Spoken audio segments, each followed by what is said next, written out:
Hey, what is up everybody? It's Animac here for Anime Uproar, and this is big. As the second major war arc in MHA escalates, the heroes try to implement Aizawa's master plan to split up the villains and defeat Perfect Shigaraki. However, Shigaraki is even stronger than they had imagined. He has powers they did not anticipate, and the heroes are about to pay a high price for their miscalculation. To make things worse, Deku is not in a position to save his friends from Shigaraki, and this is getting really ugly really quickly, so let's get into it. You guys know the drill. If you enjoy our MHA videos and you want to see more in the future, just leave a quick like and comment. It only takes a second, but it really helps with that YouTube algorithm. And if you're new to the channel, or maybe you watch our videos but you just haven't had a chance to subscribe yet, do me a quick favor and make this the video that you subscribe and hit that notification bell to turn on all notifications. It is a completely free and very real way of supporting this channel directly. Finally, this video will of course contain Boku no Hero manga spoilers, so please proceed with caution. You have been warned. Now, the previous 3 chapters served as a setup for this incredible battle, and in the latest chapter, the battle really gets going. We learned all the specifics of Aizawa's secret plan back in chapter 344, and we know that Aizawa anticipated that All For One would be relying on search to track the location of all the strongest heroes. This would lull him into a false sense of security once he realized that Deku was within his reach and the other heroes were far away. And so, Aizawa made plans to use Nato and Warp Gate to get one over on All For One, and he also used Shinso's quirk to trick All For One into meeting Aoyama and Deku in the first place. It turns out that Shinso was able to improve his quirk, and now he can actually make the people that he is controlling talk and carry on a normal conversation, which is something that he couldn't do before. So it was in fact Shinso who had ensured that Aoyama and his mother could speak to All For One over the phone without making All For One think that they were being deceitful. Back on the battlefield, the heroes activated a bunch of trap cages that were able to seal the villains away and therefore separate them into smaller groups. These cages couldn't even hold the villains for more than 3 seconds, but 3 seconds is all that the heroes needed in order for the next stage of their plan to take effect. Before the villains could fully break out of the cages, the heroes were able to shove them into giant warp gates and teleport the different groups of villains into completely different locations far away from each other.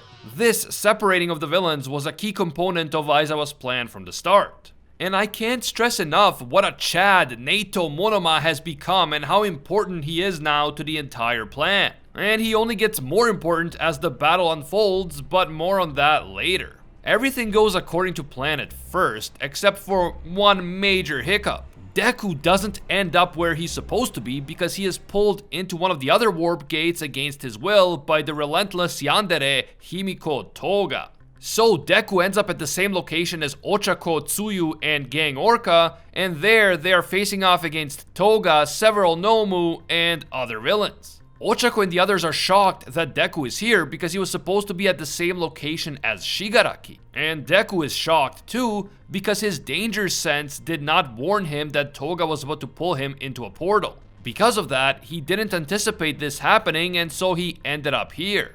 But why didn't Danger Sense activate? Is it because Toga really doesn't mean to do any harm to Deku? Or is it because her sense of right and wrong is just so warped that Danger Sense did not even pick up on her true intentions? I'll come back to that later, because first we have to talk about the other locations and the ongoing battle against the newly perfected Shigaraki. All For One is transported to the location of the Gunga Mountain Villa, the former secret hideout of the Paranormal Liberation Front. There, he and a bunch of lesser villains are challenged by Endeavor, Hawks, Kamui Woods, Pixie Bob, Tokoyami, and others. Dabi and Shoto, along with many others, are transported to Kamino next to the famous All Might statue. And that statue now has a sign that reads, "Hero must die." Clearly the sign game has escalated quickly, and the mood on the streets in Japanese cities is getting more and more bitter. Finally, Shigaraki is transported to the UA itself, which has been transformed into a freaking flying fortress surrounded by a powerful electric barrier. The heroes who are there include Best Genist, Bakugo, Miruko, Sun Eater, Nejire, and Edshot. And of course, Deku was also supposed to be there, but he ended up with Toga instead.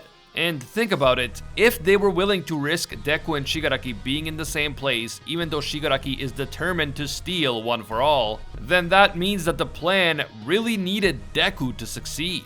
The plan needed Deku so badly that they were willing to risk losing One for All, and now they don't have Deku, and that is not good. Shigaraki, who is openly referred to as the greatest villain in history in this chapter, realizes that he is the only villain who was transported to this floating fortress. So he will be facing a bunch of strong heroes on his own.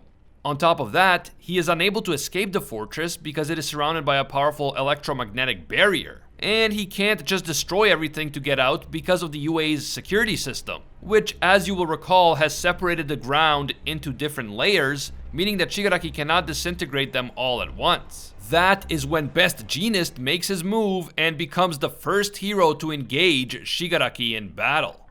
Jeanist tells Shigaraki that as long as he is using his mind and muscles to move, a strong current of electricity will be enough to stop him, at least temporarily. Jeanist then reveals that this entire fortress has been specifically created in order to defeat Shigaraki, and everything was made with his powers in mind. Essentially, this floating fortress will serve as Shigaraki's coffin in disguise, at least that's the plan. The way that the fortress works is very interesting because beneath the surface, a bunch of heroes are working on repairing the plates that Shigaraki has damaged and also potentially creating new ones. Which means that no matter how many times Shigaraki tries to destroy the ground beneath his feet, he will never succeed in breaking down the fortress itself. Thanks to the combined effort of Power Loader, Cementos, Mei Hatsume, Momo, and others, this fortress is the perfect place for the final showdown against Shigaraki.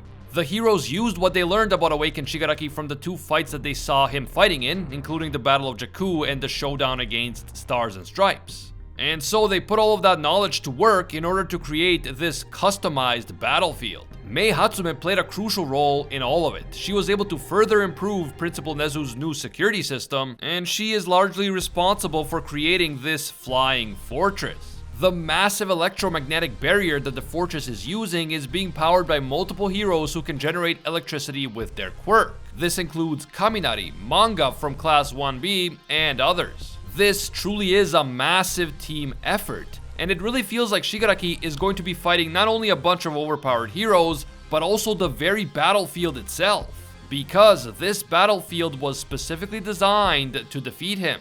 Now, having said all of that, was anyone else put off by the fact that the UA became a flying fortress? Like, yeah, we know that the world of MHA possesses advanced technology, but making the UA grounds fly like this seems a bit too much, doesn't it? Am I the only one that found the sudden introduction of a flying UA kind of jarring? Let me know what you guys think down in the comments below. After we learn the intricacies of the flying fortress, we see the other heroes advance on Shigaraki. Bakugo, Miruko, and Sun Eater join Jeanist in his attack on the villain, and Shigaraki prepares to blast them away with one of his quirks, but he suddenly realizes that his quirk isn't working. That is when we see that Monoma is there as well, and he is copying Aizawa's quirk and using it to erase Shigaraki's quirks, just like Aizawa had done back in Jakku. Aizawa is right there beside Monoma to ensure that Monoma can keep using his quirk indefinitely, and Manual is also there to make sure that Monoma's eyes are properly hydrated because he isn't able to blink. Wow, Monoma really is playing a bigger role than I thought he would in this final battle, and kudos to him. He went from being an obnoxious but funny meme character to someone who is playing a pivotal role in a crucial conflict, and he has earned all of our respect. Unfortunately for Monoma, as was the case in Jakku, the real MVP is our boy, the normal hero Manual. Let's be real, Manual's eye moisturization techniques are the real key to a hero victory. Anyway, all of this was part of Aizawa's plan. The elaborate customized battlefield, Monoma using erasure, all of it.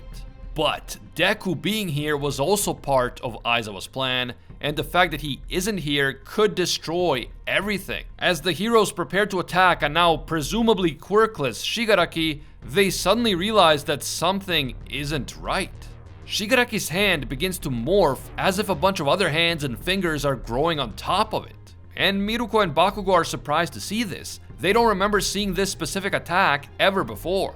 Aizawa realizes that this perfected Shigaraki is completely different from the incomplete version that they fought in Jakku. And in the very next panel, we see Miruko being attacked by a grotesque barrage of giant fingers. Hey, Shigaraki, get your damn fingers off my girl. Seriously though, the chapter ends as Shigaraki says that he used to think that Eraserhead was cool, but this has been a total letdown. Whoa, what is going on here? What type of quirk or power is Shigaraki using to generate all of those fingers? And why is he able to use a quirk at all when Monoma is using Erasure on him as we speak? Is perfected Shigaraki so overpowered that Erasure no longer has an effect on him? Or does he simply possess so many quirks now that Erasure cannot cancel out all of them even though it can cancel out some? Or is this some other type of ability? An ability related to the physical procedure that was conducted on Shigaraki but not related to any specific quirk? After I finished reading chapter 346, I remembered that one scene in chapter 341.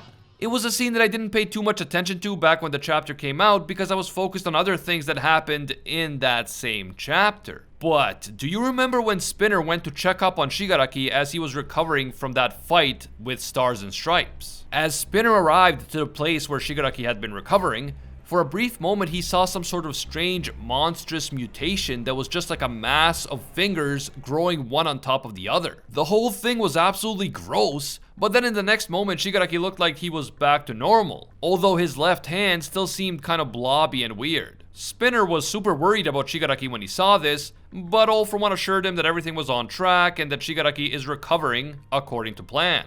So what is this finger blob transformation? Our first instinct may be to think that it's just another quirk, and All For One did use a quirk combo that looked a little bit similar to this. If you think back to All For One's battle against All Might, All For One used multiple quirks including Multiplier and Hypertrophy to create a gigantic right arm that also had multiple other smaller arms attached to it.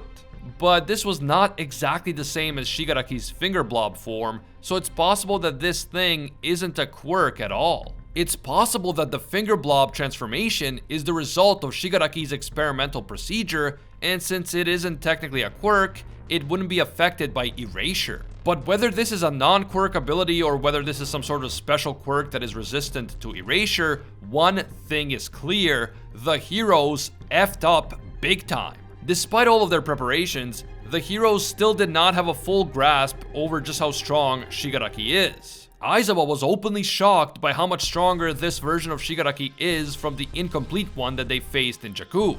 And the heroes clearly didn't anticipate that Shigaraki would be able to use a quirk or quirk-like power that is resistant to Erasure.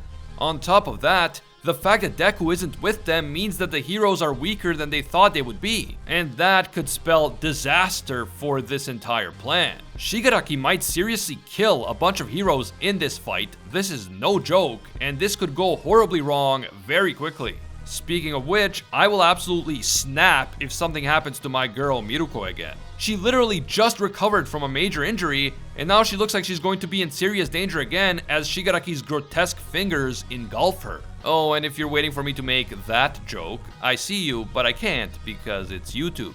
You guys have to let me know what you think about all of this. What is Shigaraki's strange finger blob power, and why isn't it affected by Erasure?